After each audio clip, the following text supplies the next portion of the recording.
бар пояи ҳукми раиси додгоҳи шаҳри Истаравшан Суҳроб Маҳмадуллозода 5 сокини деҳаи Лакат барои монеъ шудан ба фаъолияти кормандони шуъбаи корҳои дохилии шаҳр ба муҳлатҳои гуногун зиндонӣ шуданд, гуфт намояндаи расмии додгоҳи шаҳри Истаравшан рӯзи 5 октябр ба Радиои Озодӣ.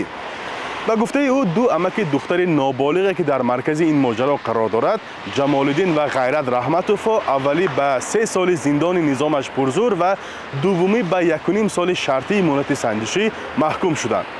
ҳамчунин сокинони Лакат Деҳқон Абдусамадов, Бурҳон Тӯйчиев ва Талъат Маҳмадқулов 2.5 соло дар зиндони низомаш пурзур хоҳанд гузаронд ва Исфандиёр Урумбоев мудири мактаби деҳа 27200 сомонӣ ҷарима мешавад.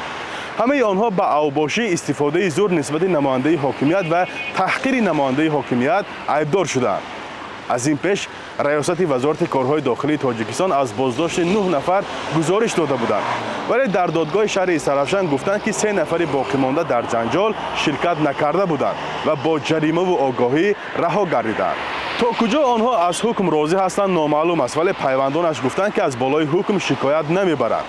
дар додгоҳ ҳам гуфтанд ки бинобар бори аввал содир кардани ҷиноят ва ба назар гирифтани вазъи оилави маҳкумшудагон бо салоҳиятҳое ки додрассо доранд нисбаташон ҳолатҳои сабуккунандаро татбиқ намуданд. 3 корманди шуъбаи корҳои дохилии шаҳри Истаравшан ва як зане ки дар дохили мошини онҳо буд дар муҳокимаҳо ба ҳайси ҷабрдида ҳузур доштанд.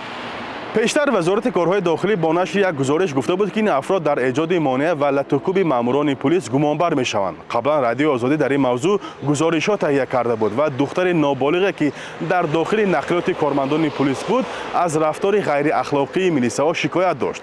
аммо чунон ки аз натиҷаи ҳукм маълум шуд, даъвои ӯ тасдиқи худро наёфтааст. ҷанҷоли сокинони Истаравшан бо маъмурони милиса охири моҳи майи имсол сурат гирифта боиси баҳсу баразии зиёд дар шабакаҳои иҷтимоӣ шудааст.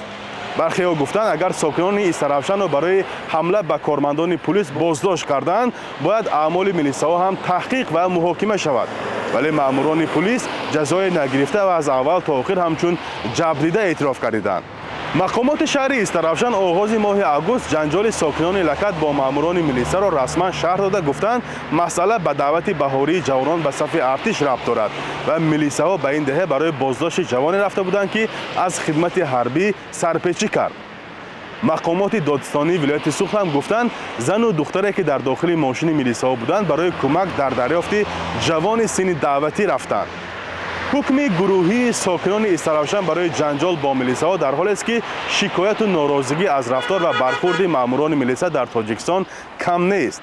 баъзе аз сокинон бар инанд ки кормандони милиса фақат аз мардум риояти қонуну қоидаҳоро талаб мекунанд, аммо худсарӣ дар байни худи онҳо низ афзуда аст.